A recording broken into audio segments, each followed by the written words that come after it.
တို့ရင်သွေးလေးရေဒီတစ်ခါပြောပြမယ်ပုံမြင်လေးရဲ့နာမည်ကတော့စားဖို့မှုဖြစ်ခြင်းနဲ့ယုံလေးပဲဖြစ်ပါတယ်နော်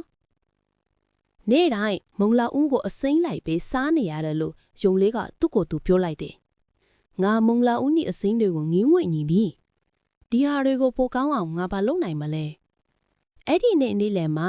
ယုံလေးဟာလယ်သမားရဲ့အိမ်ကိုတွားခဲ့ပြီးမိဘမမစုပွက်နေအိုးတလုံးကိုတွေ့လိုက်ရတယ်သူ့အကြံတကူရောက်လူစဲစဲမှာပဲလယ်သမားရဲ့ခွေးဟာသူ့ရဲ့နောက်ကိုလိုက်ပြီးဟောင်ခဲ့တယ်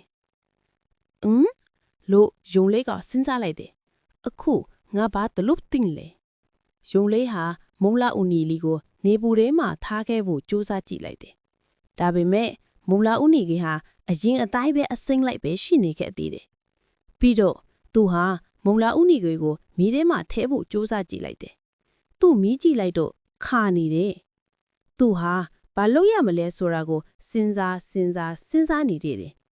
နောက်ဆုံးတော့သူအကြံတစ်ခုရသွားတယ်ပထမဆုံးသူဟာလိပ်ခွန်အဟောင်းတစ်ခုကိုရှာလိုက်တယ်ပြီးတော့သူဟာထင်းကြောင်းတွေကိုစုဆောင်းလိုက်တယ်ပြီးတော့ကြောက်တုံလုံးဟေးယုံလေးဟာသူ့ရဲ့မုံလာဦးနီတွေကိုချက်ဖြူဖို့နီလန်းတစ်ခုနောက်ဆုံးတော့ရသွားခဲ့ပြီယုံလေးဟာအယမ်းစိတ်လှုပ်ရှားသွားတယ်ပြီးတော့သူ့ရဲ့တငယ်ချင်းအားလုံးကိုဖိတ်ခေါ်လိုက်တယ်ပြီးတော့သူတို့အားလုံးဟာအရသာရှိရဲ့ချက်ဖြုတ်ထားတဲ့မုံလာဦးနီတွေကိုအတူတူစားတောက်ကြတယ်။ပုံမြင်လေးကတော့ဒါပါပဲကွယ်။ပုံမြင်လေးကိုအဆုံးထိကြည့်ရှုပေးခဲ့ကြလို့ကျေးဇူးတင်ပါတယ်နော်။တို့ရင်သွေး channel လေးကို like and subscribe လုပ်ခဲ့ကြဖို့လည်းမမေ့ပါနဲ့နော်။